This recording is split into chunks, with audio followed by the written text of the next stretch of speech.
Out of the Storm by William Hope Hodgson. "Hush," said my friend the scientist as I walked into his laboratory. I had opened my lips to speak, but stood silent for a few minutes at his request. He was sitting at his instrument, and the thing was tapping out a message in a curiously irregular fashion, stopping a few seconds, then going on at a furious pace. It was during a somewhat longer than usual pause that, growing slightly impatient, I ventured to address him. "Anything important?" I asked. "For God's sake, shut up," he answered back in a high, strained voice. I stared. I am used to pretty abrupt treatment from him at times when he is much engrossed in some particular experiment, but this was going a little too far, and I said so. He was writing, and for reply he pushed several loosely written sheets over to me with the one curt word, "Read."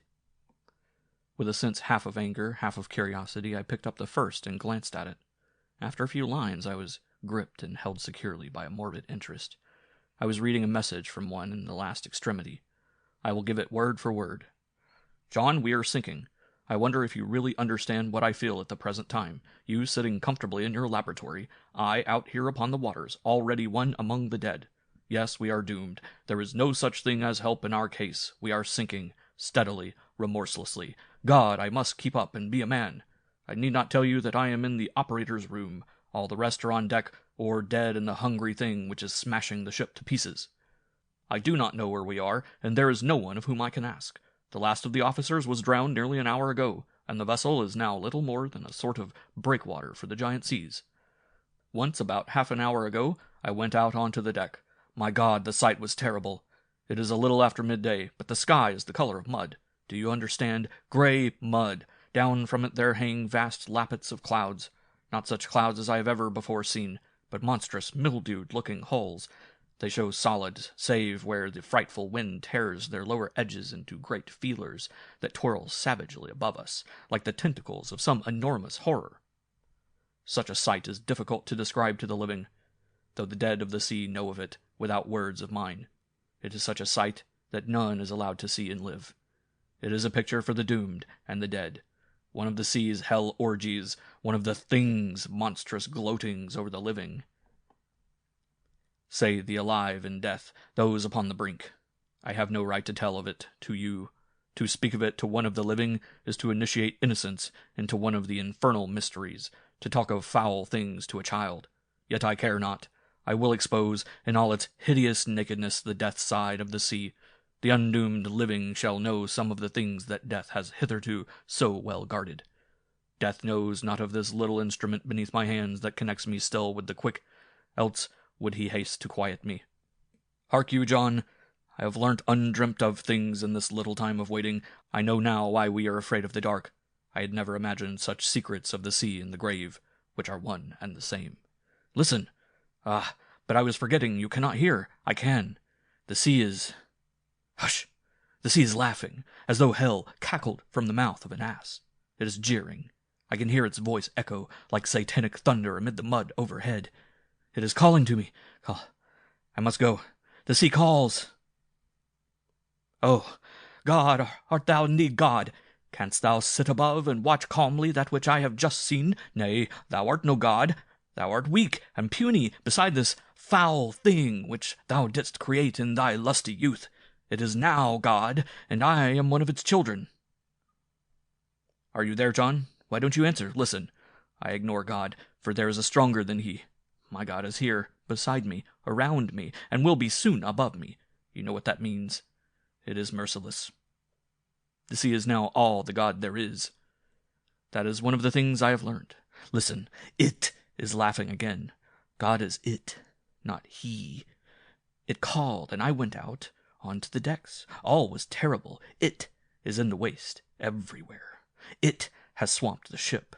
Only the forecastle, bridge, and poop stick up out from the bestial, reeking thing, like 3 islands in the midst of shrieking foam. At times, gigantic billows assail the ship from both sides. They form momentary arches above the vessel, arches of dull, curved water 100 feet towards the hideous sky. Then they descend, roaring. Think of it. You cannot. There is an infection of sin in the air. It is the exhalations from the thing. Those left upon the drenched islets of shattered wood and iron are doing the most horrible things. The thing is teaching them. Later I felt the vial informing of its breath, but I have fled back here to pray for death. On the forecastle I saw a mother and her little son clinging to an iron rail. A great billow heaved up above them, descended in a falling mountain of brine. It passed, and they were still there. The thing was only toying with them, yet all the same it had torn the hands of the child from the rail, and the child was clinging frantically to its mother's arm. I saw another vast hill hurl up to port and hover above them. Then the mother stooped and bit like a foul beast at the hands of her wee son. She was afraid that his little additional weight would be more than she could hold. I heard his scream even where I stood.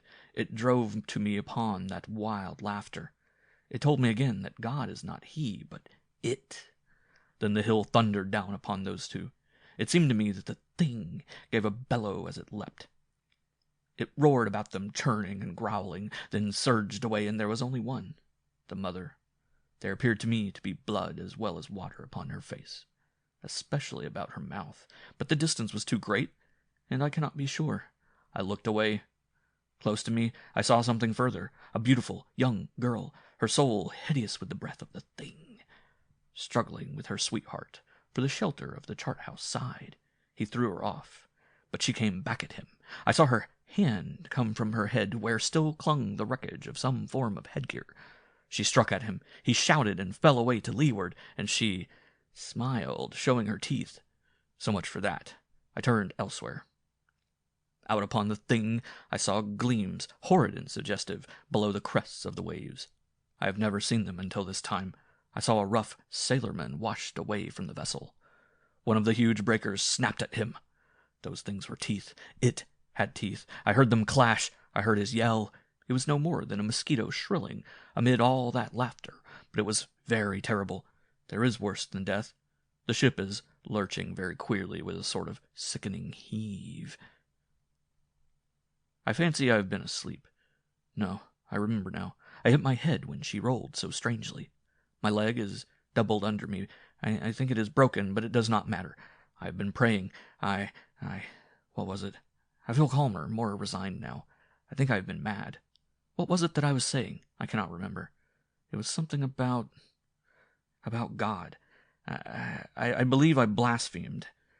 May he forgive me. Thou knowest, God, that I was not in my right mind. Thou knowest that I am very weak. Be with me in the coming time. I have sinned, but thou art all merciful. Are you there, John? It is very near the end now. I had so much to say, but it all slips from me. What was it that I said? I take it all back. I was mad, and God knows. He is merciful, and I have very little pain now. I feel a bit drowsy. I wonder whether you are there, John. Perhaps, after all, no one has heard the things I have said. It is better so. The living are not meant, and yet, I do not know. If you are there, John, you will tell her how it was, but not... Hark! There was such a thunder of water overhead just then. I fancy two vast seas have met in mid-air across the top of the bridge and burst all over the vessel. It must be soon now. And there was such a number of things I had to say. I can hear voices in the wind. They are singing. It is like an enormous dirge. I think I've been dozing again. I pray God humbly that it be soon. You will not tell her anything about what I may have said, will you, John? I mean those things which I ought not to have said. What was it I did say? My head is growing strangely confused. I wonder whether you really do hear me. I may be talking only to that vast roar outside. Still, it is some comfort to go on, and I will not believe that you do not hear all I say. Hark again! A mountain of brine must have swept clean over the vessel. She has gone right over on to her side. She is back again. It will be very soon now. Are you there, John? Are you there? It is coming. The sea has come for me. It is rushing down through the companionway. It is like a vast jet. My God, I am drowning. End of Out of the Storm by William Hope Hodgson.